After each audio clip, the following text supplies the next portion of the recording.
बंदी छोड़ सतगुरु रामपाल जी परमेश्वर जी की जय हो। सत्साई भाई और बहनों, दया परमपिता परमेश्वर, सारी सृष्टि के रचनहार सतगुरु रामपाल जी भगवान की, जिनके विशेष आशीर्वाद से, जिनके कृपा दृष्टि से, दया दृष्टि से आप और हम सभी साध संगति से जुड़े हुए सत्सेवक भाई बहन निरंतर परमेश्वर जी के भक्ति मार्ग पर ज्ञान को आधार बनाकर दृढ़ता के साथ आगे बढ़ रहे हैं। इस कलयुग की बिचली पीढ़ी में साक्षात धरती पर प्रकट पूर्ण ब्रह्म परमात्मा सतगुरु रामपाल जी परमेश्वर जी के विशेष आशीर्वाद के बिना ऐसा बिल्कुल भी संभव नहीं हो सकता था। ये परमेश्वर की विशेष दया जो मालिक ने अपनी शरण में लिया, और शरण में लेने के बाद परमेश्वर ने हमें साध संगति का मौका दिया, क्योंकि परमात्मा कहते हैं कि साध संगति हरि भक्ति बिन कोई न उतरे पार, और निर्मल आदि अनादि है गंदा सब संसार। साध संगति से भेद जो पाया, परमेश्वर सतगुरु रामपाल जी ने सफल बनाया। आज गुरुदेव भगवान का विशेष आशीर्वाद और साध संगति की बदौलत ही हम पूर्ण ब्रह्म परमेश्वर, जो असंख्य ब्रह्मांडों का स्वामी है, जो निर्गुण रूप में सतलोक में बैठकर सभी का भरण पोषण करता है, वह परमेश्वर स्वयं धरती पर संत रामपाल जी के रूप में प्रकट है, जिनको हम आज पहचान पाए, जान पाए। तो भाई और बहनों, अब इतनी बड़ी मेहर गुरुदेव भगवान ने आप और हमारे ऊपर कर दी है, तो हमने भी किसी भी प्रकार से कोई भी कसर इस भक्ति मार्ग में, भक्ति को लेकर, मर्यादाओं को लेकर, गुरुदेव के प्रति भाव और श्रद्धा को लेकर नहीं रखनी है। तो भाई और बहनों, यथार्थ भक्ति बोध के सरलार्थ के ऊपर हम आगे बढ़ें, उससे पहले गुरुदेव भगवान से विनती करेंगे, आशीर्वाद लेंगे, ताकि परमेश्वर हमें सद्बुद्धि बख्शे और उनके कर कमलों से रचित यथार्थ भक्ति बोध के अनुवाद को हम समझ सकें। बंदी छोड़ सतगुरु रामपाल जी परमेश्वर जी की जय हो।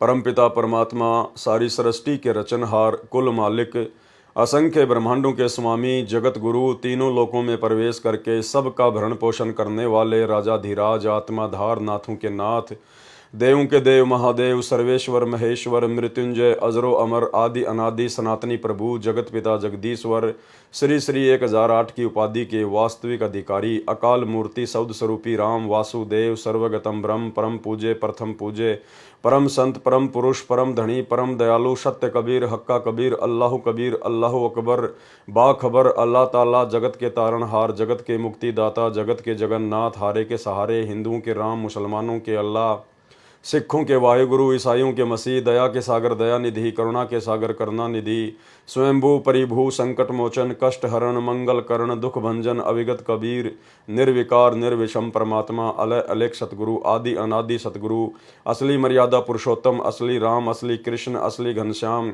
असली मुरारी, राजाओं के राजा, महाराजाओं के महाराजा, शहंशाहों के शहंशाह, सम्राटों के सम्राट, भगवानों के भगवान, अल्लाहों के अल्लाह, प्रभुओं के प्रभु, मसीहाओं के मसीह, सच्चे वाहिगुरु, बाबाओं के बाबा, पीरों के पीर, सेठों के सेठ, जगत सेठ, सावड़सा सेठ, सर्वगुण संपन्न, अनंत कोटि कलाओं के स्वामी, अनंत कोटि ब्रह्मांडों के नायक, योगियों में महायोगी, ध्यानियों में महाध्यानी, सिद्धों में परम सिद्ध, ज्ञानियों में तत्वज्ञानी, ब्रह्म ज्ञानी, महाज्ञानी, परम ज्ञानी, सर्वश्रेष्ठ ज्ञानी, विज्ञानी, युवा कबीर, समरथ कबीर, असमवात, अमित ओझा, सच्चे रहनुमा करीम अल्लाह, सुबहान अल्लाह, दुनिया के अंतिम पैगंबर।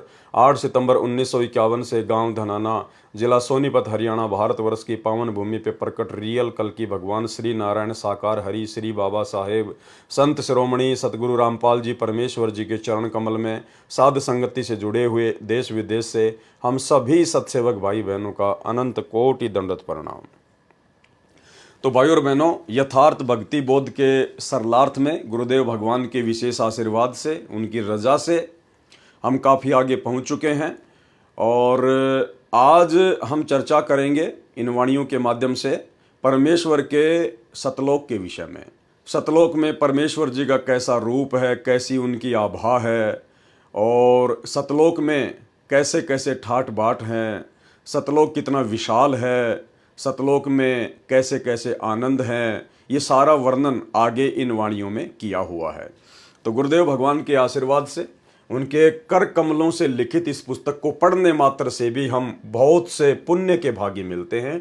इसलिए हमने बहुत ही ध्यान से इन चीज़ों को पढ़ना चाहिए, देखना चाहिए, क्योंकि हम इस वीडियो को देखकर रात को सो जाएंगे, कोई बड़ी बात नहीं है, लेकिन भाई और बहनों, आत्मा को परमात्मा ने जितना रिचार्ज करना था परमेश्वर ने उतना रिचार्ज उसको जो है वो कर दिया है।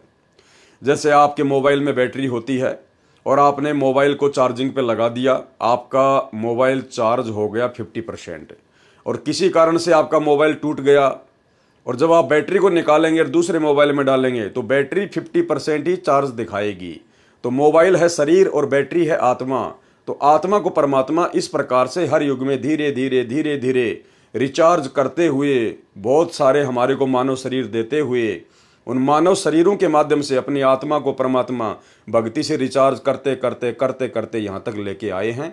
और अब गुरुदेव भगवान के सत्संग सुनकर, उनसे आशीर्वाद लेकर, उनके मंत्र करके, उनकी आरतियां करके आत्मा निरंतर चार्ज होती रहती है। और बीच बीच में परमात्मा साध संगतियों के माध्यम से भी अपनी आत्मा को रिचार्ज करते रहते हैं।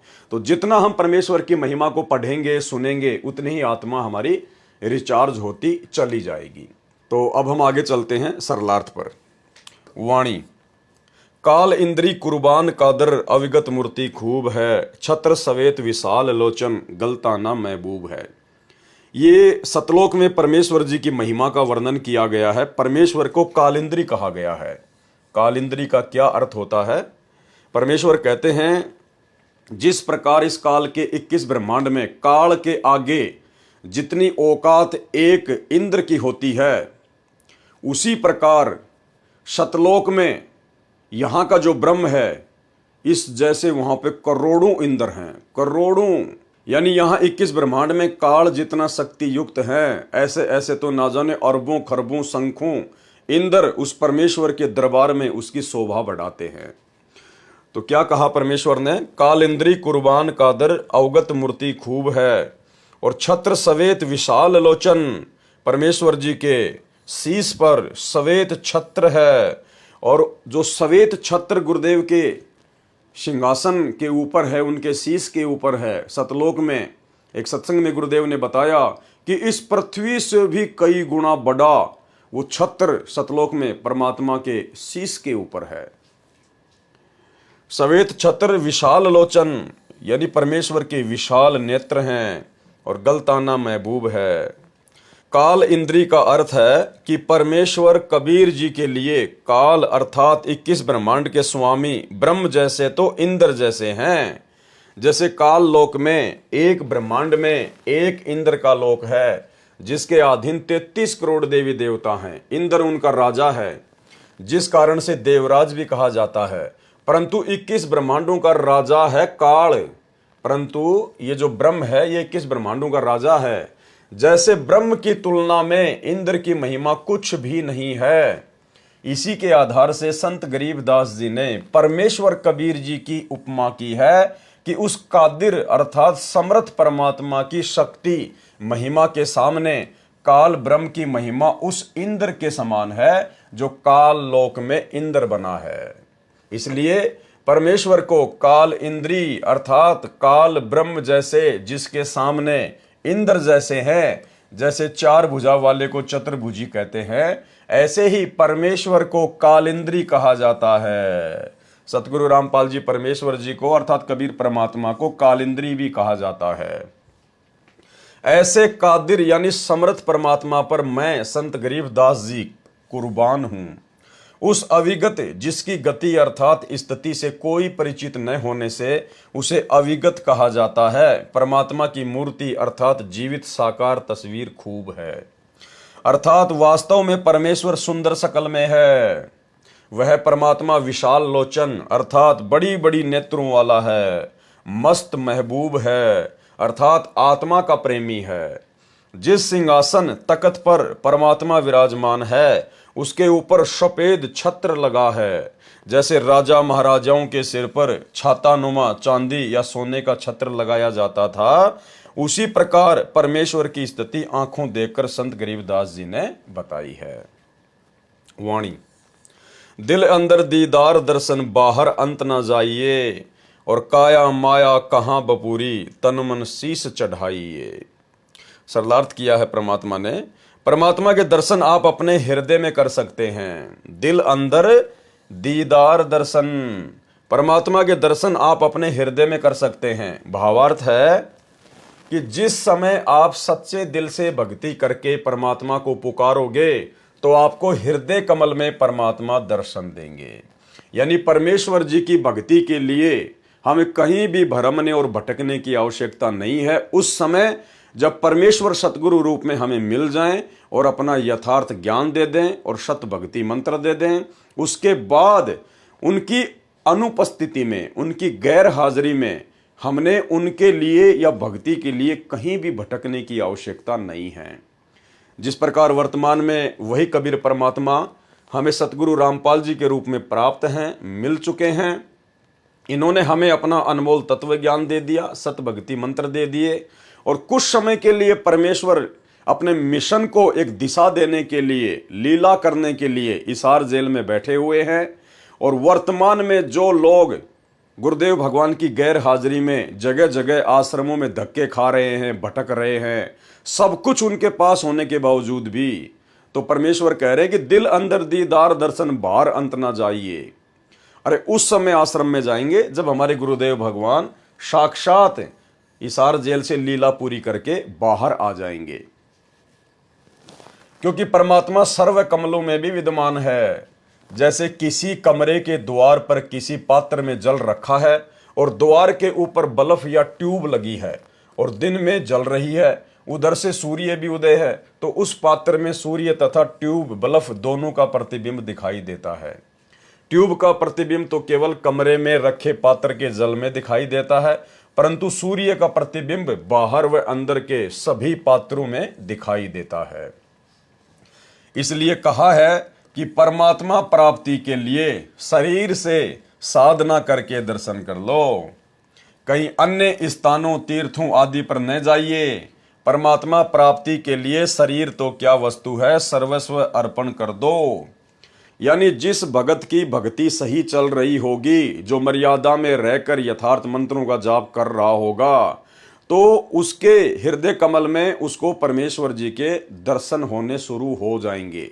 यहाँ पर यह शंका ना हो आप और हमारे को कि भाई हम तो 10 साल से भक्ति कर रहे हैं, मेरे को 15 साल हो गई, मेरे को तो अभी तक किसी भी कमल में अपने गुरु जी के दर्शन ही नहीं हुए। भाई और बहनों, वर्तमान में गुरुदेव हमारे समक्ष प्रकट हैं, धरती पर प्रकट हैं और परमेश्वर ने ज्ञान से अपनी पहचान करवानी है। ये ज्ञान मार्ग चुना है परमात्मा ने, चमत्कारों का मार्ग नहीं चुना है।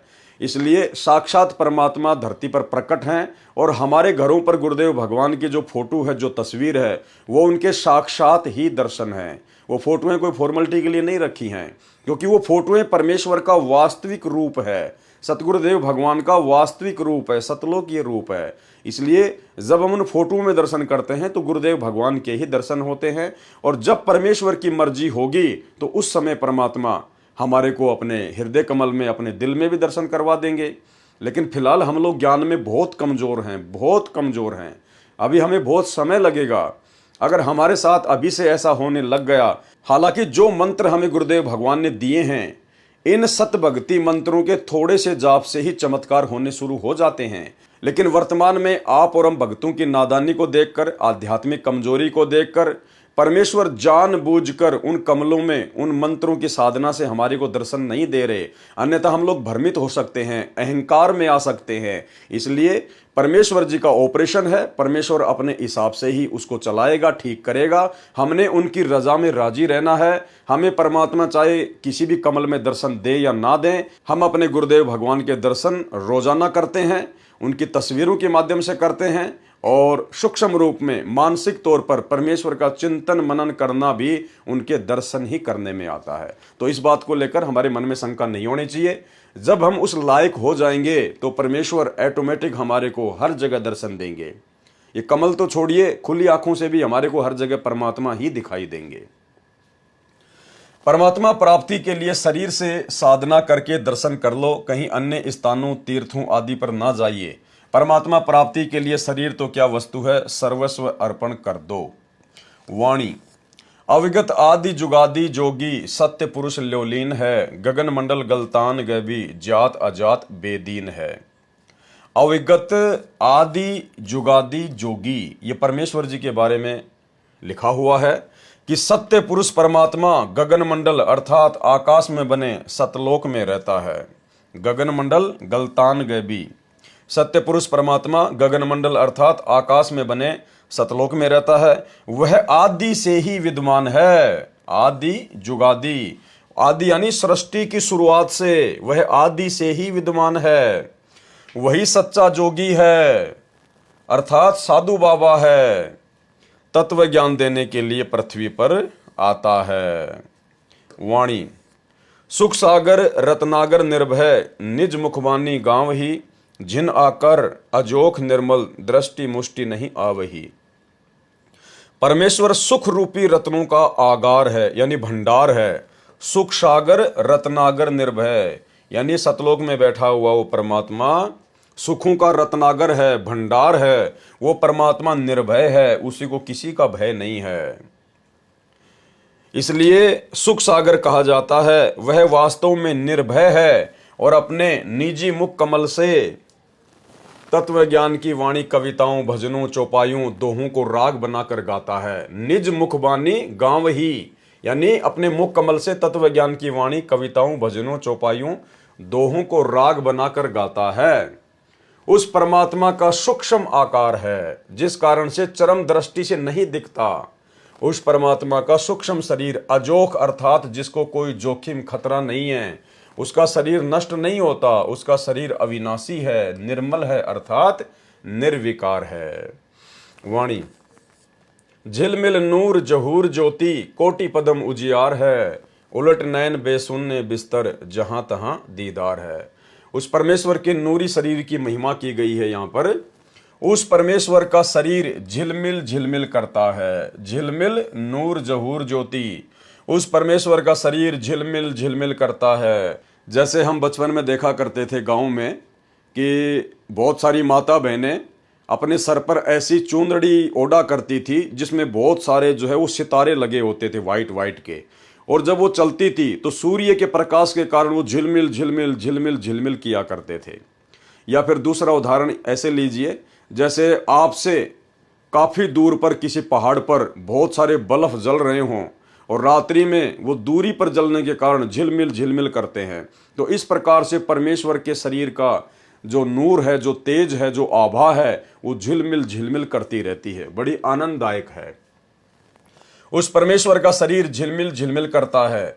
उसके नूर अर्थात प्रकाश का जहूर नजारा ज्योति इतनी है कि करोड़ पद्मों का प्रकाश है। जैसे श्री कृष्ण जी के पैर में पद्म था, उसका प्रकाश 100 वाट के बल्ब जितना था। परमात्मा के शरीर की ज्योति दूर से करोड़ों पद्मों जैसी दिखाई देती है।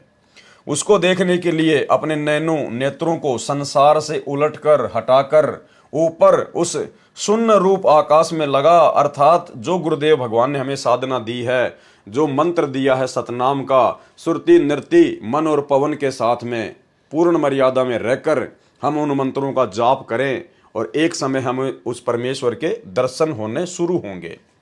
जहां परमात्मा का बिस्तर अर्थात निवास है, वहां उस परमेश्वर का वास्तविक दर्शन होता है, जिसके एक रोम अर्थात शरीर के बाल का प्रकाश करोड़ों सूर्य तथा करोड़ों चंद्रमाओं से भी अधिक है। वाणी, अष्ट कमल दल सक्कल रमता, त्रिकुटी कमल मद निरख ही, श्वेत ध्वजा सुन गुम्मट आगे, पचरंग झंडे फर्क ही। उस परमेश्वर का वास कहाँ कहाँ है, वो परमेश्वर कहाँ कहाँ रहता है।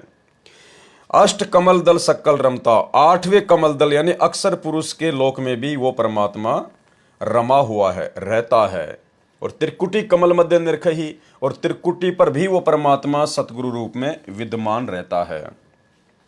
जैसे वाणी संख्या 20 के सरलार्थ में स्पष्ट किया है कि कमरे का बल्ब तो केवल कमरे में रखे पात्रों के जल में ही दिखाई देता है, परंतु सूर्य कमरे के बाहर भी जल में दिखाई देता है। उसी का प्रमाण इस वाणी संख्या 24 में स्पष्ट किया है कि एक 8वां कमल दल समूह है, अष्ट कमल दल सक्कल रमता। 8वां कमल दल समूह है जो काल के लोकों से बाहर अक्षर पुरुष के लोक में है, यानी 8वां जो कमल है वो अक्षर पुरुष का है। काल तक के लोक में ये जो हमारा जो पिंड है, इसमें एक ब्रह्मांड की पूरी रचना है, इसमें केवल 7 ही कमल हैं, 7 ही कमल हैं। 8वां कमल अक्षर पुरुष का है आठवां कमल दल समूह है जो काल के लोकों से बाहर अक्सर पुरुष के लोक में है, उसमें भी परमात्मा है। इसके साथ साथ सकल अर्थात सर्व स्थानों पर उसकी सत्ता है। उसको त्रिकुटी कमल में भी देखा जाता है। शून्य अर्थात आकाश में शून्य स्थान वाले सतलोक में परमात्मा के गुम्मट के ऊपर सफेद ध्वजा फरक रही है, लहरा रही है।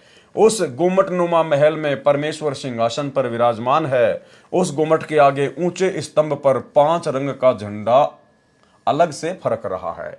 यानी ये परमेश्वर जी की और उनके सतलोक की महिमा की गई है। वाणी सुन मंडल सतलोक चलिए, नोदर मुंद बिसुन है, दिव चिशब्यों एक बिंब देखा, निज श्रवण सुनि धुनी है। ऊपर शून्य रूप आकाश में बने सतलोक में चलो, सुन मंडल सतलोक चलिए। उसके लिए बाहर के 9 दर 9 द्वारों को मूंद कर बंद करके दिव्य चिश्मों यानी नेत्रों से एक बिंब अर्थात चमकता चेहरा देखा, अपने कानों से सतलोक की धुन अर्थात शब्द की आवाज सुनी। ये गरीबदास जी महाराज जी कह रहे हैं कि जब मैं गया परमात्मा के साथ में तो मैंने इस प्रकार से उस परमेश्वर जी के दर्शन किए। सुन मंडल सतलोक चलिए, नोदर मुंद बिशुन है, दिव चिशब्यों एक बिंब देखा, निज श्रवण सुनि धुनी है। वाणी चरण कमल में हंस रहते, बहुरंगी बरियाम है, सूक्ष्म मूर्ति श्याम सूरती, अचल अभंगी राम है। यानी आगे अब इन तमाम वाणियों में परमेश्वर का सतलोक में जो नूरी रूप है उसकी महिमा की गई है और परमेश्वर जी के सतलोक की महिमा की गई है। चरण कमल में हंस रहते, बहुरंगी बरियाम है, सूक्ष्म मूर्ति श्याम सूरती, अचल अभंगी राम है। उस परमेश्वर के चरण कमल में अर्थात उनके लोकों में उनकी शरण में हंस निर्विकार भगत जन रहते हैं। वह परमात्मा बहुत भांति से बरियाम अर्थात श्रेष्ठ है, महिमा करने के योग्य है। वह सूक्ष्म मूर्ति अर्थात स्वरूप में श्याम सूरती है। यहाँ पर श्याम सूरती का अर्थ है, जिसका अर्थ है कि शाम के समय सूर्य का प्रकाश धीमा रहता है। उसी प्रकार जब परमात्मा पृथ्वी लोक में आता है, जैसे आज वर्तमान में परमात्मा सतगुरु रूप में पृथ्वी पर आ चुके हैं, तो उनके शरीर का तेज हल्का रहता है। परमेश्वर अपने उस तेजोमय नूरी शरीर को श्याम सूरती यानी हल्का बनाकर वर्तमान में सतगुरु रूप में प्रकट हैं। इसलिए श्याम सूरती कहा है। वह परमात्मा अचल अर्थात कभी न चलने वाला, सदा रहने वाला, अभंगी जो कभी भंग न हो, कभी टूटे ना, अर्थात जिसका किसी समय में विनाश न हो, अर्थात अविनाशी राम है। वाणी नो सुर बंद निशंक खेलो, 10वें दर मुख मूल है, और मालिन कूप अनूप सजनी, बिन बेली का फूल है। भगत को हिदायत दी है कि 9 सुर जो शरीर में 9 सुराग हैं, जैसे 2 नाक, 2 कान, 2 आंखें, 1 मुख, पेशाब इंद्री तथा मल द्वार, ये 9 सुराख 9 द्वार कहे हैं, जिनको बंद करके अर्थात इनसे हटकर 10वां द्वार है सुषुम्ना द्वार। उस 10वें द्वार में मुख अर्थात मुख्य मूल अर्थात मोक्ष की जड़ें हैं। वहां से ऊपर की कठिन चढ़ाई प्रारंभ होती है। हे सजनी अर्थात सखी अर्थात आत्मा, सतलोक में न कोई माली अर्थात बाग लगाने वाला है। माली न कूप अनूप सजनी, सतलोक में न कोई माली अर्थात बाग लगाने वाला है तथा ना सिंचाई के लिए कुआं है। क्योंकि जिस समय ये वाणी संत गरीबदास जी ने बोली थी सन 1730 से 1778 तक, उस समय उस क्षेत्र में सिंचाई कुओं से होती थी। सतलोक में अपने आप प्रभु कृपा से बाग लगे हैं, सिंचाई भी अपने आप होती रहती है। सत्य पुरुष किसी माता से नहीं जन्मा, वह बिन बेली का फूल है, अजन्मा है, बिन बेली का फूल है। यानी जैसे जो फूल वगैरह जो लगते हैं पेड़ पर, वो किसी न किसी बेल से लगते हैं, किसी न किसी वो टहनी से लगते हैं। लेकिन परमेश्वर के विषय में कहा कि वो बिन बेली का फूल है, यानी वो किसी माता से पैदा नहीं हुआ है।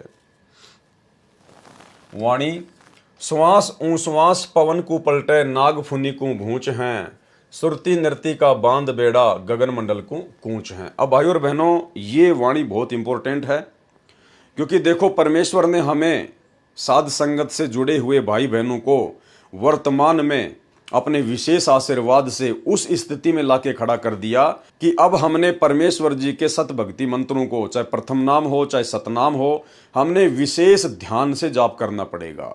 जो विधि परमेश्वर ने उन मंत्रों के जाप करने की बताई है, सुरति नृति मन और पवन के साथ में एकांत में बैठकर एकाग्रचित होकर ध्यान लगाकर, अब हमने उस विधि से इन मंत्रों का सुमरण करना पड़ेगा, शुरू करना पड़ेगा। आशीर्वाद गुरुदेव भगवान का रहेगा, अन्यथा भक्ति नहीं बनेगी, उस स्तर की नहीं बनेगी जिस स्तर की भक्ति परमात्मा चाहते हैं। वो समय अलग था, वो शुरुआत का समय था कि नाम उठत नाम बैठत नाम सोवत जागबे, नाम खाते नाम पीते नाम सेती लागबे। बच्चा जब पहली क्लास में आता है तो उसको बोल बोल के पढ़ाया जाता है, गा गा के पढ़ाया जाता है, A for apple, B for ball. और जब वही बच्चा 8वीं 10वीं में चला जाता है तो उस बच्चे को पूरी वास्तविकता समझ में आ जाती है। फिर वो बच्चा बोल बोल कर नहीं पढ़ाई करता कि A for apple, B for ball, फिर वो डायरेक्ट सेंटेंस बोलता है, क्योंकि उसको पता चल गया कि ए से केवल एप्पल ही नहीं है, ए से तो ना जाने हजारों की संख्या में मीनिंग होते हैं। तो इसी प्रकार गुरुदेव भगवान ने आप और हमारे को उस लायक बना दिया साध संगति से जोड़ के कि अब हमने परमेश्वर की भक्ति को, उनके सत भक्ति मंत्रों को विशेष सावधानी से लेना पड़ेगा। श्वास ऊ श्वास पवन को पलटे नाग फुनी को भूंच है, सुरती नृति का बांध बेड़ा गगन मंडल को कूच है। श्वास जो बाहर छोड़ते हैं तथा ऊ श्वास जो अंदर लेते हैं, यानी सतनाम के विषय में परमात्मा समझा रहे हैं। इस विधि से जो नाम के जाप को करके वायु को अर्थात श्वास को सूक्ष्म करके नागफनी अर्थात सर्पनुमा नाड़ी जो नाभि के चारों ओर 2.5 लपेटे लगाए है, उसका ढीला करना है, उसको ढीला करना है, तब ऊपर चलने का मार्ग मिलता है, तब ऊपर चलने का मार्ग मिलता है। और वो होगा कैसे? वो सतनाम के जाप से होगा। फिर सतनाम का श्वास से सुमरण करता है, आकाश में बने सतलोक की ओर प्रस्थान करना होता है। सुरती नृति का बेड़ा बांधने का अभिप्राय है। अब ये ध्यान से सुनना कि हमने इन मंत्रों को किस विधि से करना है और कितनी गहनता से लेना है। सुरती नृति का बेड़ा बांधने का अभिप्राय है कि सतनाम का जाप श्वास से मन तथा सुरती नृति का समूह बनाकर करने को बेड़ा बांधना कहा गया है। यानी सारे एलिमेंट हमने इन मंत्रों के ऊपर लगाने पड़ेंगे जो विधि गुरुदेव ने जिस मंत्र की बताई है, सुरती नृति मन पवन। पुराने समय में दरिया को पार करने के लिए सूखी लकड़ियों को इकट्ठा करके लगभग 20 फुट चौड़ा तथा 3 फुट मोटा बेड़ा बनाते थे, दरिया में डालकर उसके ऊपर बैठकर नदी को पार करते थे। उसी का उदाहरण देकर कहा है कि आत्मा भव सागर से पार होने के लिए सुरति नृति मन तथा पवन श्वास को इकट्ठा करके बेड़ा बांध ले। भावार्थ है कि सुमरण करते समय मन सुरति नृति और श्वास मंत्र के जाप पर लगी रहे, ऐसा सुमरण सफल होता है। क्या बताया परमात्मा ने? ऐसा सुमरण सफल होता है। मन कहीं गया, श्वास कहीं चल रही है, माला हाथ में चल रही है, ये सुमरण सफल नहीं होता। और ये कौन सी स्थिति है कि नाम उठत नाम बैठत नाम सोवत जागबे, नाम खाते नाम पीते नाम सेती लागबे। उस स्थिति में क्या होगा? मन कहीं गया, श्वास चल रहा है, माला हाथ में चल रही है, यह सुमरण सफल नहीं होगा। वो केवल भक्ति की शुरुआत तक ठीक था, जिस समय हमें संपूर्ण ज्ञान नहीं होता है, हम इस भक्ति से भगवान से इतने परिचित नहीं होते हैं। तो परमात्मा चाहते हैं कि ये जैसे भी खाता पीता उठता बैठता है, दौड़ता भागता मंत्रों को करता रहे, और जब ये आगे बढ़ेगा, सत्संग सुनेगा, ज्ञान होगा, तो एक दिन विधि से भी करेगा। तो भाई और बहनों, अब हमने परमेश्वर के द्वारा जो विधि बता दी गई है, सुरति नृति मन और पवन से एकाग्रचित होकर कुछ समय हमने परमेश्वर के सुमरण के लिए निकालना पड़ेगा। यानी विधिवत हमने जाप करने पड़ेंगे, अन्यथा बात नहीं बनेगी, कमाई हमारी नहीं बन पाएगी। परमेश्वर कबीर जी ने कहा है, कबीर माड़ा तो कर में फिरे और जीभ फिरे मुख माही, और मनवा तो 10 दिशा फिरे, ये तो सुमरण नाही। वाणी सुन ले जोग बिजोग हंसा, शब्द महल को सिद्ध करो, ये गुरज्ञान विज्ञान वाणी, जीवित ही जग में मरो। अब ये वाणी भी बहुत ज़्यादा इंपॉर्टेंट है आप और हमारे लिए, सत्सेवकों के लिए, सुमरण को लेकर। सुन ले जोग बिजोग हंसा, यानी एक तो होता है सामान्य ज्ञान और एक होता है विशेष ज्ञान। जोग और बिजोग, शब्द महल को सिद्ध करो। ये जो शब्द महल जो परमेश्वर ने हमें दिया है भक्ति के लिए, इन मंत्रों का विधिवत जाप करके इसको सिद्ध करो। यो गुरु ज्ञान विज्ञान वाणी, जीवित ही जग में मरो। हे हंस, हे भगत, ध्यान से जोग अर्थात सामान्य साधना तथा बिजोग अर्थात विशेष साधना दोनों को सुन। इनमें शब्द अर्थात नाम महल अर्थात संपूर्ण मंत्रों के समूह को सिद्ध करो।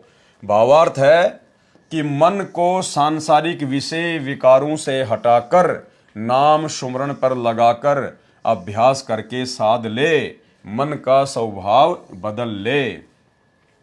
यानी भाई और बहनों, कहने का सीधा सा मतलब ये है कि यदि हमें ये ज्ञान समझ में आ गया हो और ये समझ में आ गया हो कि ये मनुष्य जन्म बड़ी मुश्किल से मिलता है और परमेश्वर की भक्ति के लिए मिलता है, और आज मेरा सौभाग्य है कि मनुष्य जन्म भी है और भक्ति करवाने वाला परमात्मा भी धरती पर प्रकट है, और ये थोड़ा सा जीवन है, ना जाने कब इसका एंड हो जाए, कोई भरोसा नहीं है।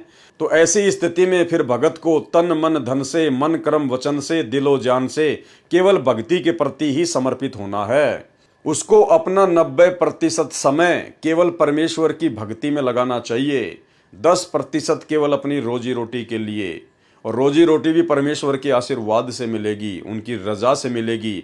अगर भक्ति करेंगे तो परमेश्वर उसमें कोई बाधा उत्पन्न नहीं होने देगा। जिस परमेश्वर ने करने के लिए भजन दे दिया तो भोजन के लिए परमात्मा भूखा नहीं मारेगा, भोजन की व्यवस्था तो परमात्मा पहले करेगा। तो हमने ज़्यादा से ज़्यादा समय परमेश्वर की भक्ति के लिए निकालना चाहिए, और जितने भी हमारे सांसारिक काम धंधे हैं जो हमने फैला रखे हैं, यो गुरु ज्ञान विज्ञान वाणी, जीवित ही जग में मरो, यानी हमने जितने भी सांसारिक काम धंधे जो फैला रखे हैं 2 पैसे के लालच में, और आगे से आगे हम उनको बढ़ाते जा रहे हैं। एक फैक्ट्री लग गई, दूसरी की तैयारी हो रही है, एक ऑफिस खोल लिया, दूसरी ब्रांच की ओर तैयारी हो रही है। तो भाई और बहनों, अब हमने इन आदतों से पीछे हटना पड़ेगा। ये काल की बीमारी है, हमने इन चीजों से पीछे हटना पड़ेगा, अपने काम धंधे को धीरे धीरे समेटना पड़ेगा। अगर ज्ञान समझ में आ गया तो ज्यादा समय हमने परमेश्वर की भक्ति को देना पड़ेगा, सत्संग सुनने को देना पड़ेगा, सुमरण को देना पड़ेगा, तब कहीं जाके हमारी बात बनेगी। और जितने भी विषय विकार हैं उनसे भी हमने पीछे हटना पड़ेगा गुरुदेव भगवान के आशीर्वाद से। इनमें शब्द अर्थात नाम महल अर्थात संपूर्ण मंत्रों के समूह को सिद्ध करो। भावार्थ है कि मन को सांसारिक विषय विकारों से हटाकर नाम सुमरण पर लगाकर अभ्यास करके साध ले, मन का स्वभाव बदल ले। ये है गुरु ज्ञान और विज्ञान अर्थात तत्व ज्ञान की वाणी अर्थात वचन, और जीवित ही जग में मर ले। जीवित जग में मरने का भाव है कि मन की कल्पनाओं को रोककर इच्छाओं का दमन कर। मन की कल्पनाओं को रोककर, मन तो आपको हमेशा आगे से आगे बढ़ाएगा। और अब तो आपको परमात्मा की भक्ति मिल गई, आपको सहारा मिल गया परमात्मा का, अब तो आपका काम धंधा पहले से कहीं अच्छा चलेगा, तो मन आपको आगे से आगे दौड़ाएगा कि बेटा काम बढ़ा, लेबर बढ़ा। तो भाई और बहनों, इन मन की कल्पनाओं को हमने रोकना है, ये सोचकर कि ये काम धंधे करते करते तो असंख्य जन्म बीत गए, कुछ भी हाथ नहीं आया। और भाई और बहनों, अब ये परमात्मा मिला है, काम धंधा भी परमात्मा चलाएगा, थोड़े से में पूरे परिवार का पेट भरेगा, समय आने पर हर प्रकार की हमारी इच्छाओं की पूर्ति करेगा, और बाकी जोड़ जोड़ के रखना, बैंक बैलेंस बनाना, ये फिर भक्ति में भक्तों के काम नहीं है। जीवित जग में मरने का भाव है कि मन की कल्पनाओं को रोककर इच्छाओं का दमन कर। जैसे व्यक्ति की अचानक मृत्यु हो जाती है, उसके मन की सारी योजना फेल हो जाती है। साधक पहले से ही यह धारणा बनाकर संसार में निर्वाह करता है, लंबी चौड़ी योजनाएं न बनाकर इच्छाओं को सीमित रखता है। यानी भगत के परमात्मा ने लक्षण बताए हैं कि लंबी चौड़ी योजनाएं न बनाकर इच्छाओं को सीमित रखता है। क्योंकि आज हम जिन कारकों, कोठियों को, बड़ी बड़ी फैक्ट्रियों को बनाने में, अपने काम धंधे को बढ़ाने में, प्लाटों पे प्लाट लेकर पटकने में, जमीनों पर जमीन लेकर पटकने में, जो अपना जितना समय बर्बाद हम कर रहे हैं, ये सब कुछ चीज़ें यहीं रह जानी है, कुछ भी साथ नहीं जाएगा, शरीर भी साथ नहीं जाएगा, सबको पता है। लेकिन जब गुरु का ज्ञान हो जाए तो फिर हमने इन चीज़ों पर कंट्रोल रखना सीखना होगा, हमने कंट्रोल करना पड़ेगा इनके ऊपर, अन्यथा हमारा अधिकांश समय इन्हीं मन की कल्पनाओं में व्यर्थ हो जाएगा। लंबी चौड़ी योजनाएं न बनाकर इच्छाओं को सीमित रखता है। वह यह विचार करके सत्संग में जाता है कि मान ले मेरी आज मृत्यु हो जाती तो भी घर ऑफिस कार्यालय का कार्य नहीं कर सकते थे, इसलिए मान ले हमारी मृत्यु हो गई, हम चले सत्संग में, 3-4 दिन के लिए जीवित मर गए। विचार करें, मृत्यु तो किसी की भी कभी भी हो सकती है, तब भी कार्य से सब्र करना पड़ता है। सर्व कार्य सदा के लिए छूट जाता है, वह हानि भी हो जाती है जो मरने वाले की कमाई मेहनत व्यापार न करने से होनी है। उसकी क्षतिपूर्ति कभी नहीं हो सकती। जो भगत जीवित मरकर सत्संग में 3-4 दिन के लिए गया था, उसके अभाव में 3-4 दिन में जो व्यवसाय में हानि होनी थी, उसकी क्षतिपूर्ति तो वह फिर से कर सकता है, क्योंकि वह परमानेंट नहीं मरा है, वह तो जीवित मरा है। वैसे तो भक्तों के सत्संग में जाने से कभी हानि नहीं होती, लाभ ही होता है। इसको कहते हैं जीवित मरना। संत गरीबदास जी ने कहा है कि गुरुजी द्वारा बताए ज्ञान तथा तत्व ज्ञान का सारांश ये है कि यदि भक्ति करना तथा मोक्ष पाना चाहता है तो जीवित मर ले, यानी उपरोक्त सारी चीजों को अपने जीवन में धारण कर ले। मन की कल्पनाओं को शांत कर, रोक, विषय वासनाओं से विषय विकारों से अपने आप को हटा और एक प्रकार से जीवित मर के परमात्मा की भक्ति कर कि सोचो मैं तो मर गया, अब ना कोई काम, ना कोई धंधा, ना कोई रिश्तेदारी, ना कोई बोलने वाला। इस भाव से हमने परमेश्वर जी की भक्ति को महत्व देना है और परमात्मा फिर अपने भगत के काम बिगड़ने नहीं देता है। वाणी, उज्ज्वल हिरंबर श्वेत भोरा, अक्षय व्रत सतबाग है, जीतो काल विशाल सोहम तरतीवर बैराग है। अब भाइयों और बहनों, ये जो आदरणीय गरीबदास जी महाराज जी की वाणियां हैं, ये गूढ़ ज्ञान है। इनमें बहुत सारी भाषाओं के शब्दों का समावेश है और ये वाणियां एक कैप्सूल रूप में है, यानी कैप्सूल के अंदर एक बीमारी का समाधान छुपा होता है। तो ये एक बार के कोई देखने से या पढ़ने से आप और हमारी समझ में नहीं आएंगी। कोई ये सोचे कि भाई हम तो पढ़ रहे हैं, हमारी समझ में नहीं आ रही ये वाणियां, तो ये मुझे भी कोई एक बार कोई पढ़ने से या देखने से समझ में नहीं आ रही हैं, लेकिन आत्मा चार्ज हो रही है, आत्मा अंदर से इस ज्ञान को स्वीकार जो है वो कर रही है। और धीरे धीरे जब हम इन वीडियो को बार बार देखेंगे, परमेश्वर की इस पुस्तक को जब कभी हम पढ़ेंगे, कभी हम गुरुदेव के सत्संग सुनेंगे, इन वाणियों का जिक्र आएगा, क्योंकि आने वाले समय में परमात्मा गरीबदास जी की वाणियों पर ही सत्संग करेंगे। बाकी ब्रह्मा विष्णु महेश का बाप कौन है, उसकी माँ कौन है, दुर्गा का पति कौन है, ये परमात्मा ने बता दिया जो बताना था। वो डीवीडी भर चुकी हैं, मेमोरी कार्ड भर चुके हैं, सत्संग यूट्यूब पर पड़े हैं, जिसको वो प्रमाण देखने वहां जाकर देखो। आने वाले समय में परमात्मा केवल वाणियों का ही खुलासा करेंगे, तो फिर हमें ये वाणियां भी धीरे धीरे समझ में आने लगेंगी। इसलिए यदि किसी भाई के मन में इस प्रकार का भाव उठ रहा हो कि मेरे तो कुछ समझ में नहीं आ रहा, मेरे तो कुछ जो है पल्ले नहीं पड़ रहा, भाई ये पल्ले एक बार में नहीं पड़ती हैं। इनको पल्ले लगाने के लिए बहुत सारा समय देना पड़ता है, इनको बार बार इनको पढ़ना पड़ेगा, परमात्मा के सत्संगों को ध्यान से सुनना पड़ेगा। इसलिए आप केवल इनको पढ़ते जाइए, देखते जाइए, आत्मा को उसकी खुराक मिलती जा रही है और बाकी धीरे धीरे समझ में आने लग जाएंगी। उज्ज्वल हिरंबर श्वेत भोरा, अक्षय व्रत सतबाग है, जीतो काल विशाल सोहम तरतीवर बैराग है। सतलोक को अक्षय वृक्ष सतबाग कहा है, श्वेत भोरा आत्मा को कहा है, क्योंकि सतलोक एक अविनाशी स्थान है। भगत काल लोक में मैले विचारों वाला काला भंवरे जैसा हो चुका है। ये भगत उत्तम कर्म करके, सत्य साधना करके उज्जवल सफेद हंस बनकर जाता है, अर्थात पवित्र होकर सतलोक में जाता है। उसके लिए बताया है कि सोहम आदि आदि जो भक्ति के संपूर्ण मंत्र हैं, उनको तरतीवार प्राप्त करके तरतीवर बैराग है। तरतीवर का मतलब होता है तरतीवार, कर्म अनुसार। जैसे परमात्मा 3 क्रम में हमारे को नाम दीक्षा देते हैं, उसको कहते हैं तरतीवार। उसको तरतीवार प्राप्त करके, जैसे पहली बार दीक्षा में 7 मंत्र दिए जाते हैं, दूसरी बार में सतनाम की दीक्षा दी जाती है, फिर तीसरी बार में सारनाम देकर दीक्षा क्रम पूरा किया जाता है। इसको तरतीवार बैराग धारण करना कहते हैं। मोक्ष के लिए वैराग्य कर ले, संसार के अस्थायी सुख तथा संपत्ति संतान से मोह कम करके वास्तविकता को ध्यान में रखकर साधना करने को संत जी ने कहा है, जिससे काल के जाल से मुक्त हुआ जा सकता है। इसे काल को जीतना कहा गया है। वाणी मनसा नारी कर पनिहारी, खाखी मन जहाँ मालिया, कुंभक काया बाग लगाया, फूले हैं फूल बिसा लिया। यानी मनसा का मतलब परमात्मा ने बताया हमारी इच्छाएं, फालतू की ये कल्पनाएं जो मन पैदा करता है, तो हम इनको कैसे सेट करें, तो उसके लिए परमात्मा ने बताया मनसा नारी कर पनिहारी। अब ये पनिहारी क्या होती है? इस साखी में उपमा अलंकार है। मन की कल्पनाओं को उस औरत की तरह भक्ति तथा शुभ काम में लगाए रख, जैसे पहले के समय में पानी लाती थी, उसको सारा दिन पानी लाने में ही व्यस्त रहना पड़ता था, उसको पनिहारी कहा जाता था। खाखी मन जो अज्ञान से प्रेरित होकर सांसारिक चौंचलों वैभव को प्राप्त करने के लिए मनसा अर्थात कल्पनाएं करता रहता है, खाखी मन जहां मालिया, यह कल्पनाओं का बाग लगाने वाला माली है।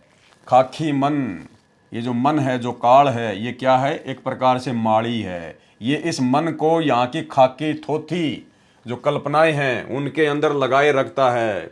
मकान बना ले, गाड़ी ले आ, वो प्लाट सस्ता मिल रहा है वो ले ले। तो परमात्मा कहते हैं इसको कैसे शांत करना है, कैसे रोकना है। यह कल्पनाओं का बाग लगाने वाला माली है ये मन। उस मनसाधारी अर्थात कल्पनाओं को श्वास श्वास से नाम का जाप का पानी लाने वाली पनिहारी नारी बना ले, अर्थात व्यस्त रख। जैसे वो औरत सारा दिन पानी लाने ले जाने में लगी रहती थी, वो पनिहारी। इसी प्रकार से जो मंत्र आप और हमें दे दिया है सतनाम या प्रथम नाम, तो परमात्मा कहते हैं इसको श्वास श्वास या जो विधि गुरुदेव ने जिस मंत्र की बताई है उसको लगाए रख, ताकि वो मन जो है व्यस्त रहे और फालतू की जो ये कल्पनाएं होती हैं ये उसको सोचने का मौका ना मिले। कुंभक काया अर्थात श्वास के सुमरण से मानव शरीर में भक्ति का बाग लगा लिया है। कुंभक काया बाग लगाया, उस भक्ति बाग में फिर मोक्ष रूपी फूल खिलते हैं जो विशाल अर्थात बहुत बड़ा लाभ जीव को होता है। कुंभक काया बाग लगाया, फूले हैं फूल बिसा लिया।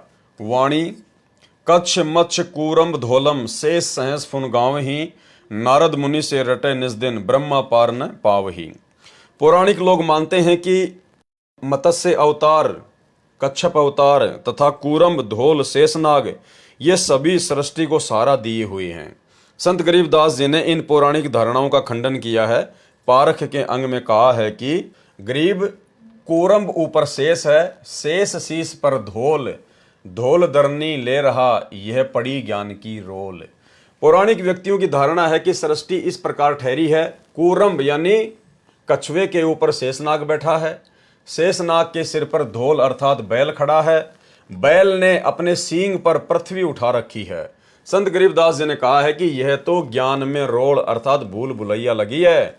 वाणी में खंडन किया है, गरीब कूरम्ब किसके आसरे और कौन शरण है शेष, बटक बीज विस्तार है समझे ज्ञान नरेश।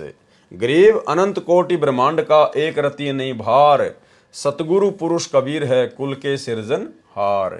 प्रथम वाणी की प्रथम पंक्ति में प्रसन्न किया है तथा प्रथम वाणी की दूसरी पंक्ति तथा दूसरी वाणी में उत्तर दिया है कि आप कहते हो कि कूरम्ब के ऊपर शेष है, तो कूरम्ब किसके सहारे रुका हुआ है?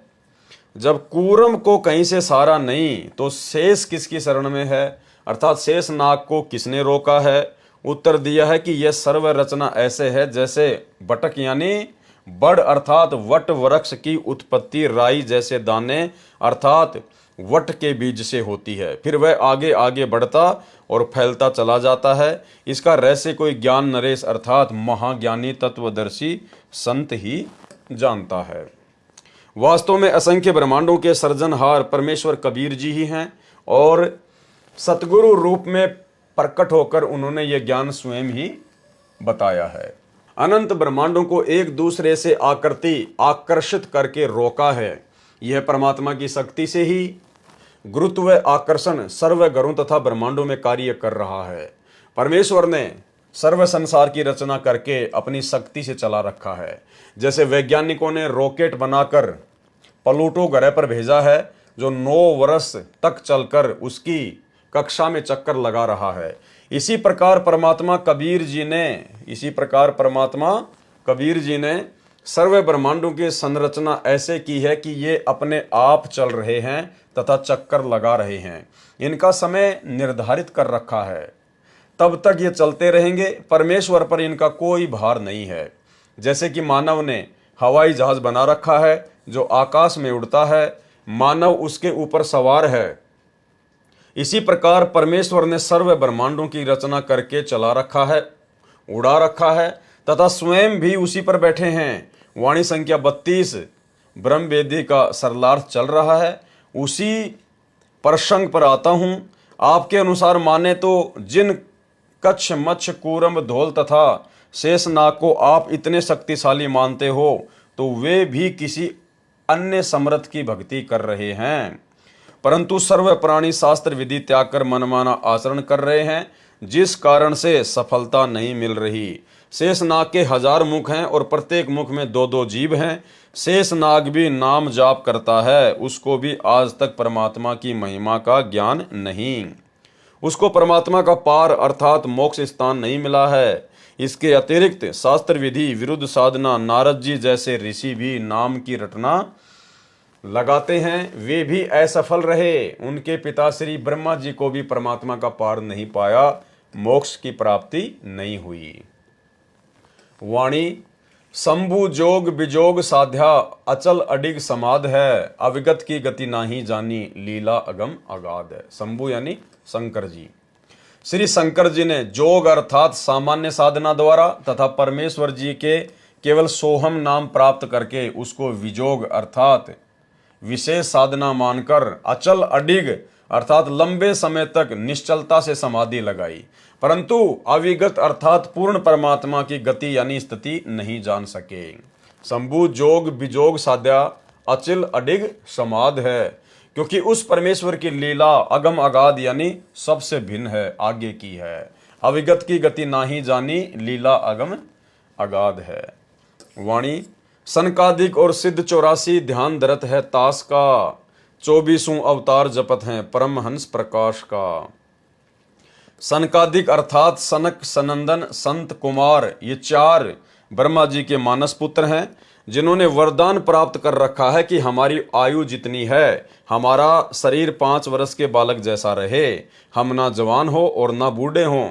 वे अपनी उम्र भर 5 वर्ष के रहेंगे। इनको भी अध्यात्म ज्ञान में विद्वान माना जाता है, परंतु तत्व ज्ञान के अभाव से ये सनकादिक तथा 84 सिद्ध परमात्मा का ध्यान धरते हैं। कहते हैं कि हम पूर्ण परमात्मा की भक्ति करते हैं, और 24 अवतार माने गए हैं, वे भी पूर्ण परमात्मा की भक्ति करने का दावा करते हैं और कहते हैं कि परमात्मा का प्रकाश देखते हैं।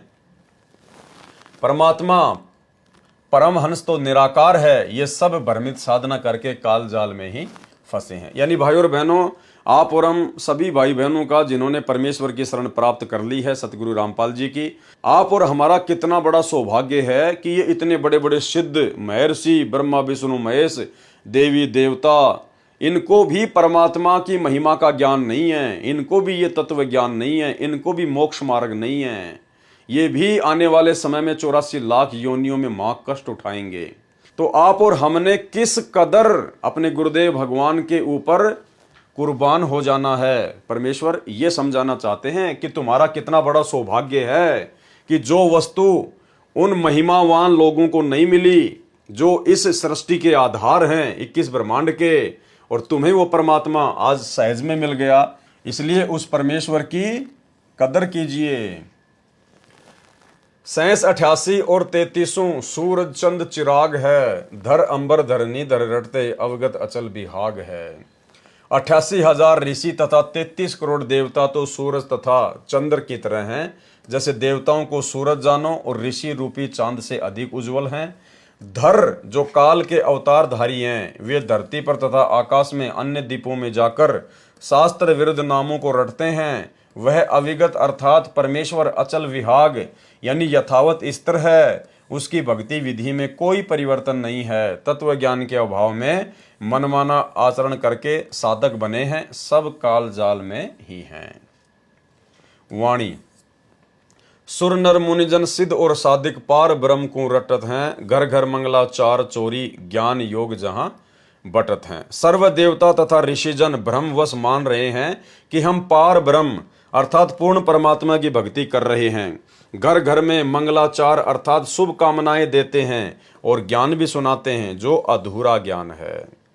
वाणी चित्रगुप्त धर्मराय गावे आदि माया ओंकार है। कोटि सरस्वती लाभ करत है, ऐसा पार ब्रह्म दरबार है। यानी इस वाणी में सतलोक की महिमा की गई है। चित्र तथा गुप्त तथा धर्मराज भी ओंकार अर्थात काल का जाप करके उसकी आदि माया जाल में उलझे हैं। काल लोक में शारदा अर्थात सरस्वती जो ब्रह्मा जी की पुत्री है, उसकी आवाज अत्यंत सुरीली बताते हैं। उसके गाने सुनकर देवता लोग आनंद लेते हैं। संत गरीबदास जी ने बताया है कि सतलोक जो पार ब्रह्म का दरबार है, उसमें ऐसी ऐसी करोड़ों सरस्वती अपनी सुरीली आवाज में गाने गाती हैं। वाणी कामधेनु कल्पवृक्ष जाके इंद्र अनंत सुर भरत हैं। पार्वती कर जोर लक्ष्मी सावित्री शोभा करत हैं। इस वाणी में भी सतलोक की महिमा की गई है। सरलार्थ सत्य पुरुष परमेश्वर के सतलोक में काल लोक में बने स्वर्ग महास्वर्ग जो ब्रह्मलोक में है, उसकी तरह कामधेनु सर्व सुख पदार्थ खाने के लिए उपलब्ध कराने वाली गाय जो कामना यानी इच्छा करते ही वस्तु प्रस्तुत कर देती है, ऐसा मानना है। तथा कल्पवृक्ष सर्व मनोकामना पूर्ण करने वाला पेड़ जो स्वर्ग महास्वर्ग में माना जाता है, जो काल लोक के कल्पवृक्ष तथा कामधेनु से कई गुना अधिक सुविधादायक है। उस परमात्मा के दरबार में इंद्र सर्व गाने बजाने वालों की टीम के साथ वहां सुर भरता है अर्थात गाने गाता है। भावार्थ है कि इस काल लोक में स्वर्ग का राजा इंद्र है। उसके सामने उसको खुश करने के लिए एक गायक मंडली स्त्री पुरुषों का समूह गाने नाचने का प्रोग्राम करते हैं। परंतु सत्य पुरुष के दरबार में उस इंद्र जैसे स्वयं उस मंडली समेत गाने नाचने का प्रोग्राम करते हैं। यानी सतलोक की महिमा की गई है कि वहां इतना वैभव इतना सुख है। ऐसे ऐसे अनंत प्रोग्राम सत्य पुरुष के सतलोक में होते हैं तथा यहाँ की महान देवियां पार्वती लक्ष्मी तथा सावित्री जैसी सुंदर देवियां परम पुरुष के दरबार की शोभा बढ़ा रही हैं। वाणी गंधर्व ज्ञानी और मुनि ध्यानी पांचों तत्व खवास हैं। त्रिगुण तीन बहुरंग बाजी कोई जन बिरले दास है। गंधर्व एक देव श्रेणी है, वे विद्वान भी माने जाते हैं तथा मुनि ध्यानी अर्थात ऋषिजन ध्यान बहुत करते हैं। ऐसे ऐसे सतलोक में अनेकों हंस हैं और पांचों तत्व उस सतलोक में नौकर हैं। काल लोक में तो पांच तत्व प्रधान हैं, क्योंकि यहाँ सर्व रचना पांच तत्व से बनी है।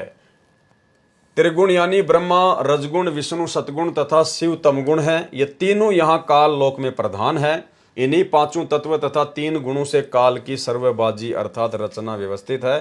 परंतु यहाँ पर सब अभिमानी है। दास अर्थात नम्र भगत तो कोई कोई है। वाणी ध्रुव प्रहलाद अगाध अग है जनक विदेयी जोर है। चले विमान निदान विद्या धर्मराय की बंद तोड़ है। काल की भक्ति करने वाले ध्रुव तथा प्रहलाद जैसे बहुत अगाध यानी सर्वोपरि भक्ति वाले अगय यानी आगे पहुंचे हुए माने जाते हैं। और जनक विदेयी को भी इसी श्रेणी में लेते हैं, जो विमान में बैठकर स्वर्ग गए थे। रास्ते में नरक में 12 करोड़ प्राणी कष्ट झेल रहे थे। राजा जनक विदेयी ने अपनी भक्ति से आधे पुण्य उनको संकल्प करके दे दिए, जिस कारण से वह नरक खाली हो गया। धर्मराज का विधान है कि जिसका जितना नरक समय है वह नरक में कष्ट भोगेगा, और जिसका जितना समय स्वर्ग में है वह उतने समय स्वर्ग का सुख भोगेगा। परंतु राजा जनक जी ने वह बंद तोड़ दिया, अपने पुण्यों का आधा हिस्सा देकर उनका वह नरक समय समाप्त कर दिया, जिस कारण से वे 12 करोड़ प्राणी स्वर्ग में चले गए। परंतु राजा जनक को काल ने लूट लिया, उसके आधे पुण्य समाप्त कर दिए, जिस कारण से वह पुण्यात्मा शीघ्र पुण्यहीन होकर पुनर्जन्म को प्राप्त हुई और सिख गुरु नानक जी के रूप में श्री कालूराम मेहता खत्री के घर पंजाब की धरती पर जन्मे। अब देखो भाई और बहनों, इसमें बहुत सारी बातें हैं। परमेश्वर के आगे काल की कोई औकात नहीं है। काल केवल उतना ही सोच सकता है जितना परमात्मा चाहते हैं।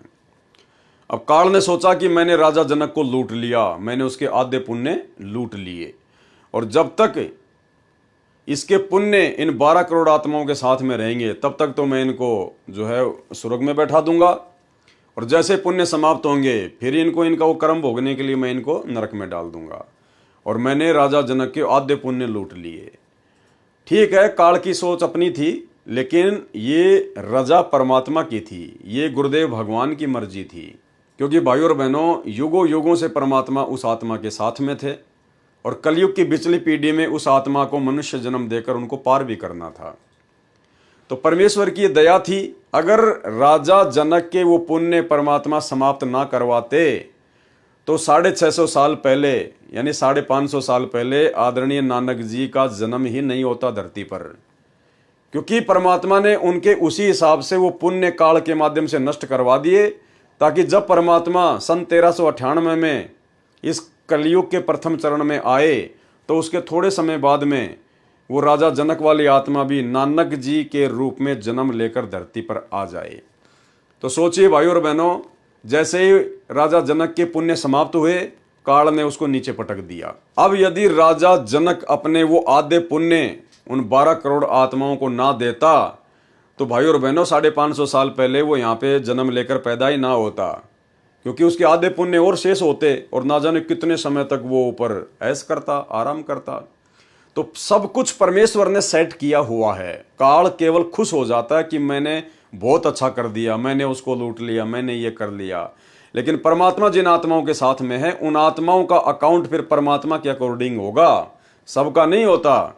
जो परमेश्वर के हंस होते हैं, जो किसी कारण से भक्ति छोड़ देते हैं, त्याग देते हैं, लेकिन जो गुरुद्रोही नहीं होते, उनके साथ फिर परमात्मा रहता है, फिर उनका अकाउंट परमात्मा के हाथ में होता है। तो सारा खेल ये सतगुरु रामपाल जी भगवान का, उस कबीर भगवान का था। दूसरी ओर 12 करोड़ आत्माओं को नरक से निकलवाकर स्वर्ग ले गए। इस कारण से वाह वाह प्रशंसा के पात्र बने, परंतु अपना भक्ति धन लुटा दिया। फिर वे 12 करोड़ प्राणी राजा जनक द्वारा दिए पुण्य का समय स्वर्ग में भोगकर फिर उसी नरक में डाले गए। उनका जो नरक भोगने का समय शेष बचा था वह तो भोगना ही पड़ा। तत्व ज्ञान न होने के कारण राजा जनक ने उपकार भी किया, परंतु उन 12 करोड़ आत्माओं को कोई लाभ नहीं हुआ, क्योंकि उनको नरक तो भोगना ही पड़ा। कुछ समय स्वर्ग में रहकर क्या लाभ हुआ? कुछ नहीं, क्योंकि आम व्यक्ति ये मानता है कि कुछ समय तो सुख मिला उन 12 करोड़ प्राणियों को। परमेश्वर कबीर जी ने संत गरीबदास जी को तत्व ज्ञान दिया था, उसके आधार से वह कुछ समय के लिए मिला सुख व्यर्थ है। यदि पुण्य नरक में न आना पड़ता तो राजा जनक जी का उपकार सराहनीय था। वह सतनाम सारनाम की सत्य साधना से संभव है। इसलिए कहा है कि राजा जनक भी लुटे गए और उन 12 करोड़ प्राणियों को भी पुण्य नरक भोगना पड़ा।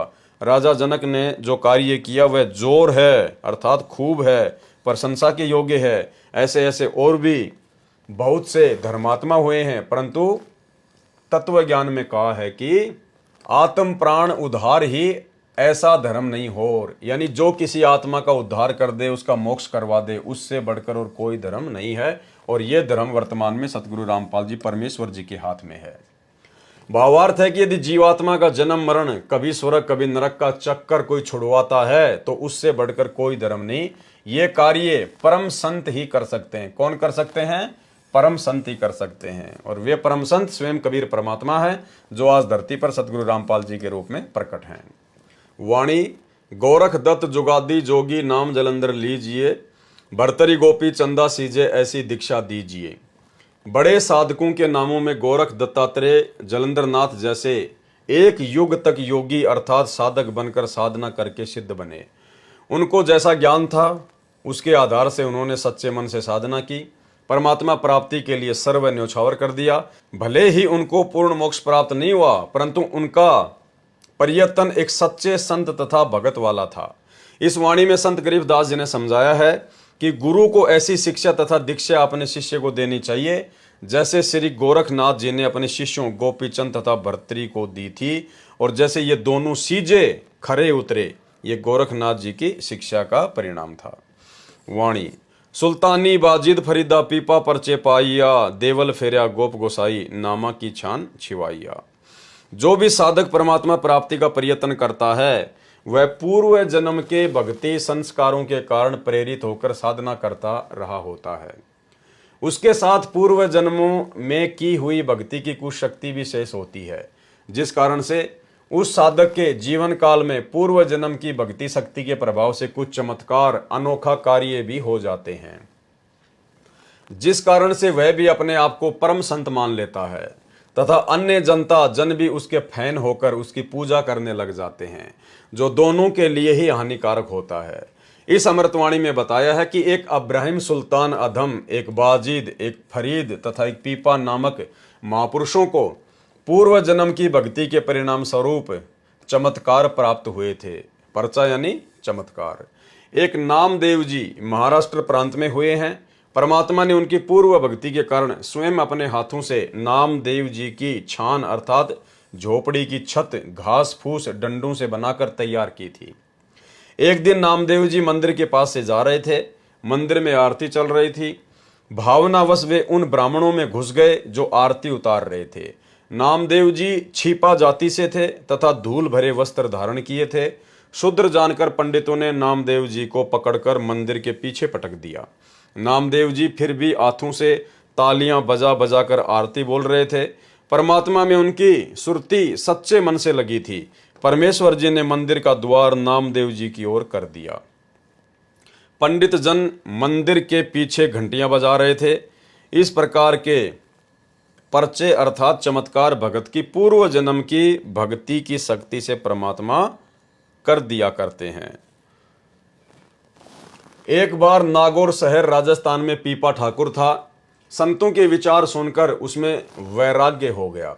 राज्य को त्याग कर अपनी एक पत्नी सीता सहित अपने गुरु स्वामी रामानंद जी के आश्रम में काशी शहर में भक्ति करने लगे। एक दिन धार्मिक स्थानों को देखने की इच्छा से गुरु जी की आज्ञा लेकर चल पड़े। यानी धार्मिक स्थान देखने के लिए भी पीपा और सीता गुरु जी की आज्ञा लेकर गए। और आज हमारे भगत कोई छुडानी जा रहा है, कोई जगन्नाथ जा रहा है, कोई कबीर चबूतरा देखने जा रहा है, कोई काशी जा रहा है, कोई लहर तारा जा रहा है। भाई और बहनों, थोड़ी बुद्धि का इस्तेमाल करो। एक दिन धार्मिक स्थानों को देखने की इच्छा से गुरुजी की आज्ञा लेकर चल पड़े। एक स्थान पर द्वारिका नाम से संत आश्रम था जो दरिया के किनारे बना था। द्वारका दास कोई संत था, उसके नाम पर श्रद्धालुओं ने द्वारका आश्रम नाम रखा था। पीपा जी के गुरुजी सुनाते थे कि द्वारिका नगरी समुद्र ने अपने अंदर ले ली, वह फिर भी सुरक्षित है। स्वामी रामानंद जी श्री विष्णु अर्थात श्री कृष्ण जी के दृढ़ भगत थे। वे उसी कारण से अपने इष्ट देव की महिमा को 4 चांद लगाने के उद्देश्य से कहा करते थे कि द्वारिका में अभी भी श्री कृष्ण तथा सर्व बाल ग्वाल गोप तथा गोपियां राधा रुक्मणी सहित विराजमान है। यानी झूठी कहानी वो उनको सुनाया करते थे। भगत पीपाजी तथा भक्तमती सीता जी अंधविश्वासी सच्चे श्रद्धालु थे जो अपने गुरुजी के एक एक शब्द को सत्य मानते थे। उस आश्रम से आधा किलोमीटर दूर एक पेड़ के नीचे दोनों भगत बैठे थे। वहां एक पाली गौवे चराने वाला आ गया। वह शरारती था। पीपा भगत ने उस पाली से जानना चाहा कि हे भाई, सुना है कि द्वारका नगरी जल में समाई है, उसमें श्री कृष्ण जी तथा सर्व गोपाल राधा रुक्मणी तथा गोपियां आज भी रहते हैं, वह कहां पर है? ग्वाले अर्थात पाली ने कहा कि जहां आप बैठे हो उसके ठीक सामने इसी दरिया में द्वारका नगरी है। वे कहने लगे कि क्या आपने देखा है? ग्वाले ने कहा कि मैं तो कल ही भगवान तथा द्वारिका वासियों से मिलकर आया हूं। उस शरारती ग्वाले तथा अपने गुरुजी से सुनी फोकट महिमा को सुनकर उनका विश्वास और दृढ़ हो गया। दोनों ने आपस में एक राय करके श्री कृष्ण जी की द्वारिका को देखने तथा भगवान के दर्शन करने की इच्छा से दरिया में कूद गए अर्थात छलांग लगा दी और दरिया के जल में ओझल हो गए। ग्वाला वहां से चलने लगा तो खेतों में कार्य कर रहे किसान ने पूछा कि ये दोनों भगत किस कारण से दरिया में डूब मरे। ग्वाले ने सर्व बात बताई कि मैंने तो मजाक किया था। उन्होंने सत्य मानकर प्रभु दर्शन के लिए दरिया में छलांग लगा दी। किसान ने उस ग्वाले को बहुत धिक्कारा और कहा कि तुझे बहुत पाप लगेगा। आसपास के गांव में उस दुर्घटना की खबर आग की तरह फैल गई। फिर 7 दिन के बाद उसी दिन वे दोनों नदी से बाहर निकले और किनारे पर खड़े हो गए। उन दोनों को दरिया से जीवित निकला देखकर खेतों के किसान तथा गवाले दौड़कर आए और उनसे जीवित रहने का कारण जानना चाहा। भगत पीपाजी व भगतमती सीता जी ने बताया कि हम डूबे नहीं, हम तो भगवान श्री कृष्ण जी से मिलने, उनके दर्शन करने द्वारिका नगरी में गए थे। हमारे गुरुजी ने बताया था कि भगवान की द्वारिका जो वास्तविक नगरी है वह जल में समा गई है। भगवान तथा सर्व द्वारिकावासी आज भी उसमें आनंद ले रहे हैं। जो द्वारिका जल से बाहर है वह तो बाद में बनाई गई है, वह वास्तविक द्वारिका नहीं है। हम 7 दिन तक भगवान श्री कृष्ण जी के साथ उनके महल में रहे हैं। हमारी सेवा भगवान श्री कृष्ण जी ने सुदामा जी की तरह की। राधा तथा रुक्मणी जी, श्री कृष्ण जी सर्व रानियों से मिले, गोपी तथा ग्वालों से भी बातें की। जब हमने चलने की आज्ञा चाही तो श्री कृष्ण जी ने अपनी अंगुली से निकालकर मेरे को, पीपा जी को अंगूठी छाप दी। देखो, इस पर कृष्ण अक्षर लिखा है, शुद्ध सोने की है। उपस्थित व्यक्तियों को बड़ा आश्चर्य किया कि ये क्या कह रहे हैं। बातें विश्वसनीय नहीं है, परंतु उनको अपनी आंखों से दरिया में डूबते तथा बाहर आते देखा है। अविश्वास को स्थान नहीं है। जब वे अपने गुरु रामानंद जी के आश्रम काशी बनारस में पहुंचे तो उनको भी श्री कृष्ण जी से मिलने और 7 दिन तक उनके साथ रहने की बात कही तो उनको भी विश्वास नहीं हुआ। कहने लगे कि क्या कह रहे हो, तुम्हारा दिमाग तो नहीं चल गया? जल में जीवित कैसे रह सकते हो? जल में तो द्वारिका है, वह तो खंडर हो चुकी है। यानी वो पहले तो कह रहा था कि वहां सभी रहते हैं, श्री कृष्ण, बाल गवाल गोपियां रहती हैं, और अब कह रहा है कि वो तो खंडर हो चुकी है। भगवान श्री कृष्ण जी तो गोलोक में ऊपर जा चुके हैं, उस समुद्र में थोड़े ही हैं। जब पीपा सीता ने बार बार भोलेपन से कहा तथा सर्व गोपाल गोपियों, राधा रुक्मणी, श्री कृष्ण जी से हुई बातें बताई तथा श्री कृष्ण द्वारा दी गई छाप अंगूठी दिखाई जिस पर कृष्ण नाम खुदा हुआ था देवनागरी लिपि में, ये सब पीपा सीता से सुनकर तथा छाप देखकर स्वामी रामानंद जी को विश्वास करना पड़ा। वह छाप वर्तमान में बनारस के श्री द्वारिकाधीश मंदिर में सुरक्षित है। इसलिए वाणी में कहा है कि पीपा परचा पाइया, अर्थात पीपा जी को परमात्मा का चमत्कार प्राप्त हुआ। अब भाइयों और बहनों, ये तत्व ज्ञान है और गुरुदेव भगवान के आशीर्वाद से इसको समझा जा सकता है। इसमें बहुत सारे भेद हैं। जिस समय समुद्र में पीपा और सीता जी ने छलांग लगाई, उस समय वो पीपा जी और सीता जी नहीं थे, वो स्वयं परमात्मा थे। उन्होंने दोनों रूप बना रखे थे और परमेश्वर जी ने भक्ति को जीवित रखने के लिए और लोगों के दिलो दिमाग में इस बात को जो है वो ताज़ा रखने के लिए कि यहाँ पर द्वारिका थी, श्री कृष्ण जी था, उसका अस्तित्व था, इस बात को बनाए रखने के लिए ताकि लोगों की आस्था भक्ति और भगवान में बनी रहे इस बिचली पीढ़ी तक। ये सारा खेल परमात्मा सतगुरु रामपाल जी ने अर्थात कबीर भगवान ने किया। कैसे? उससे पहले पीपा जी के साथ में एक घटना और घटी थी। भाई, पीपा तो एक राजा था, नागौर का, राजस्थान का। उसके पास में कोई सिद्धियां नहीं थी, उसके पास में ऐसा कुछ भी नहीं था, और वो अपनी पत्नी सीता के साथ में, रामानंद जी के साथ में भक्ति करने के लिए निकल पड़ा। जब वो सीता को लेकर जा रहे थे तो रास्ते में गुरुदेव भगवान ने सत्संग में बताया कि एक लाला जी, एक बनिया, उसने सीता जी को जब पीपा जी के साथ में देखा साधु वेशभूषा में, तो उस बनिए ने कहा, अरे साधु जी, महात्मा जी, तू क्या करेगा इस औरत का? ये तो बनियों के रहने के लायक है, तू क्या करेगा इसका? मेरे को दे दे ये। तो पीपा जी ने कहा कि भाई रख ले, मैं भी इससे दुखी हूं, परेशान हूं, तू इसको रख ले। और सीता जो है वो बनिए के पास में चली गई। ना पीपा जी ने कुछ उससे लड़ाई झगड़ा किया, और जब पीपा जी ने कहा कि तू इसको रख ले तो सीता ने भी कुछ नहीं कहा, वो उस लाला जी के पास में रह गई। अब लाला जी शाम को जब गया उसके पास में, वो जब चौबारे में वो बैठी हुई थी, लाला जी ने उसको ऊपर बैठा दिया अपने चौबारे में। शाम को लाला जी गया नहा धो के, तो जैसे उसने दरवाजा खोला तो बेड पर जो सीता थी वो शेरनी बन के बैठी हुई। अब उसको देखते ही वो लाला जी तो बिल्कुल हक्का बक्का रह गया, वो तो डर गया, घबरा गया। परमात्मा ने पूरा उसका विवरण किया है। दौड़ के गया पीपा जी के पास में, बोले महाराज महाराज, बोले हाँ, बोले माई को ले आओ। नहीं, बोलो रख वहीं पे, बहुत सुंदर है वो तो। नहीं, बोले मेरा कालजा पाटस है, बोले माई को ले आओ। फिर वो पीपा जी गए, उसको वापस लाए, वो सीता बन के बैठी हुई थी। तो भाई पीपा तो एक राजा था और सीता उसकी रानी थी, वो बेचारे कहाँ से शेर बन जाते, कहाँ से शेर नहीं बन जाती। ये सारी लीला परमात्मा करता है। क्यों की परमात्मा ने ये लीला? क्योंकि मालिक को पता था कि पीपा और सीता के साथ में ये घटना घटनी थी। वो बनिया उनको इस प्रकार से बातें बोलना था। और पीपा राजा था, राजा में अहंकार होता है, घमंड होता है, अभिमान होता है, उसको सहन नहीं होती, लड़ाई झगड़ा हो जाता। और साधु संतों में ये बात शोभा नहीं देती है। तो सारा खेल ये परमात्मा ने खेला। परमात्मा ही सीता बना, परमात्मा ही पीपा बना, परमात्मा ही शेरनी बना। और सीता और पीपा को तो जिंदगी में कभी पता भी नहीं चला होगा कि कौन शेर बन गया और कौन शेरनी बन गई। इसलिए परमात्मा कहते हैं कि गुप्त रूप में सब काम सार दे, जो भी विपदा आन पड़े। और ऐसी स्थिति भाई और बहनों वर्तमान में है। आप और हमारे ऊपर संकटों का ढेर है, लेकिन सतगुरु रामपाल जी परमेश्वर जी ने हमसे भक्ति करवाने के लिए उन संकटों को गुप्त रूप में हल्का किया हुआ है। इसलिए वर्तमान में भक्ति करते करते भी, मर्यादाओं में रहते रहते भी, यदि भगत के ऊपर थोड़ा बहुत कोई संकट आता है तो ये सोच के चलना चाहिए कि भयंकर संकट था, परमात्मा ने हल्के में कर रखा है। संत शरण में आने से आई टले बला, जय मस्तक में सूली हो, कांटे में टल जा। उनकी एक प्रसिद्ध कहानी ये बताते हैं कि एक बार एक सेठ जवान सा था और सीता बहुत सुंदर थी, रानी थी। वो सेठ आगे ने बोला, अरे ओ क्या करेगा बाबा जी तो इसका?